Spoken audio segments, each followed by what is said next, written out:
आज शहर का एक प्रतिनिधि मंडल ने एडमिशन में चल रहे अनियमितताओं पर दयालबाग एजुकेशन इंस्टीट्यूट यूनिवर्सिटी के रजिस्ट्रार से मिलने की कोशिश की। हेल्प डेस्क काउंटर में मिलने का रास्ता बताया, लेकिन यूनिवर्सिटी के सुरक्षा कर्मियों को जब मुलाकात करने का विषय बताया तो उन्होंने रजिस्ट्रार से बात करी। उसके बाद सुरक्षा कर्मियों ने मेडिकल टेस्ट का हवाला देकर जाने नहीं दिया।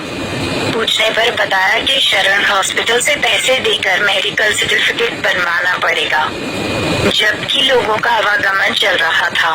विश्वविद्यालय के प्रशासन के मिलने के इनकार करने से यह प्रतीत होता है दयालबाग विश्वविद्यालय प्रशासन NSUI से डर गया और अपनी गलती छुपाने के लिए हम लोगों से मुलाकात नहीं करना चाहता। प्रतिनिधि मंडल में सिविल सोसाइटी ऑफ आगरा के सचिव अनिल शर्मा, NSUI के राष्ट्रीय मीडिया संयोजक अपूर्व शर्मा, छात्र और उनके अभिभावक थे।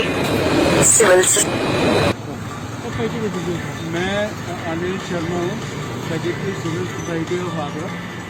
ये जो दयालबाग में एडमिशन प्रोसेस चल रहा है, इसका हमने विरोध किया है। हम पिछले एक हफ्ते से इसका विरोध कर रहे हैं, क्योंकि इसमें जो 3 मेजर बोर्ड हैं इंडिया के, उनका अभी तक रिजल्ट नहीं आया है। और सबसे बड़ी इम्पॉर्टेंट चीज़ ये है कि ये डिज़ास्टर मैनेजमेंट एक्ट 2005 अभी एप्लीकेबल है, जिसके अंदर आप कोई ऐसी एक्टिविटी भी नहीं कर सकते। तो Dayalbagh DEI deem to be university ने अपना एडमिशन प्रोसेस चालू किया है।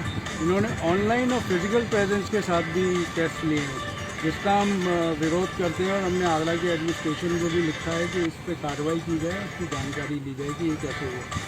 और दूसरी सबसे बड़ी इम्पॉर्टेंट चीज़ ये है कि आगरा के अंदर हमने national commission of schedule caste को भी चेयरमैन को लिखा है, और जो उनके यूपी के असिस्टेंट डायरेक्टर हैं श्री तरुण खन्ना, उनको भी हमने लेटर लिखा है कि ये जब आगरा के अंदर सबसे ज़्यादा शेड्यूल कास्ट है, ये शेड्यूल कास्ट का कोई भी प्रोसेस रिजर्वेशन है उसमें होता है। और इंटरमीडिएट और बाकी के बोर्ड में भी बहुत सारे शेड्यूल कास्ट स्टूडेंट्स हैं जो अपीयर होते हैं, जिनका कि उनको तो कोई फेयर चांस दिया ही नहीं जा रहा है इस एडमिशन प्रोसेस में।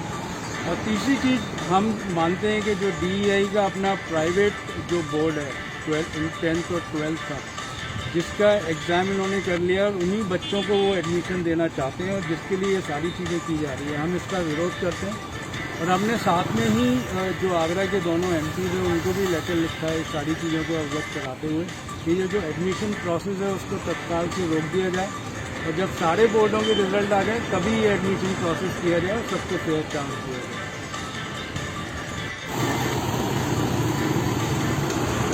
क्या नाम है? मेरा नाम रोहन अग्रवाल है। मैंने भी CBSE बोर्ड से एग्ज़ाम जो प्रोसेस चल रहा है कि एग्ज़ाम का रिजल्ट नहीं आया। मैं CBSE का स्टूडेंट हूँ, और मुझे अभी पता चला कि दयालबाग जो है वो लोगों के ऑनलाइन एडमिशन टेस्ट भी दे रहा है और एडमिशन दे भी रहा है। बिकॉज अब हमारे रिजल्ट ही नहीं आए, तो हम लोगों से फीस ले ली, हमने एग्ज़ाम में वो फॉर्म भर दिया एडमिशन का, बट हमारा ऑनलाइन एग्जामिनेशन नहीं होने दे रहा। वो कह रहे हैं जब तक आपके 12th के मार्क्स नहीं आएंगे तब तक आप ऑनलाइन एग्जामिनेशन में नहीं बैठ सकते। बट बच्चे जिनके आ गए हैं, जो कि और बोर्ड्स हैं अदर देन ICSE, CBSE और UP बोर्ड, उनके जिनके रिजल्ट्स आ गए हैं वो लोग ऑनलाइन एडमिशन दे पा रहे हैं, ऑनलाइन अपना टेस्ट दे पा रहे हैं। और दयालबाग जैसे कम ही प्रेस्टिजियस कॉलेजेस होते हैं किसी सिटी में, और वहाँ पर भी अगर सीट्स नहीं बचेंगी हम जैसे स्टूडेंट्स के लिए, तो हम क्या करेंगे, हम कहाँ पढ़ेंगे।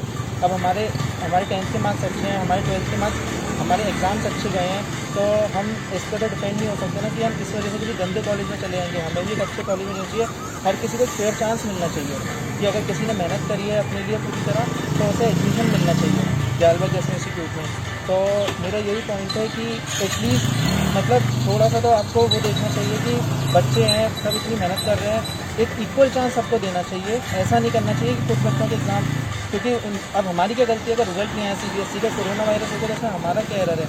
तो कम से कम एक इतने बड़े प्रेस्टिजियस इंस्टीट्यूट को इतना तो सोचना चाहिए कि अगर किसी का रिजल्ट नहीं आया तो वो कर लें, कि थोड़ा सा हमारे साथ सहयोग करें और सबके रिजल्ट, सबके टेस्ट एक बार में लें और फिर एक फेयर चांस दें। तो यही कहना है। ठीक है।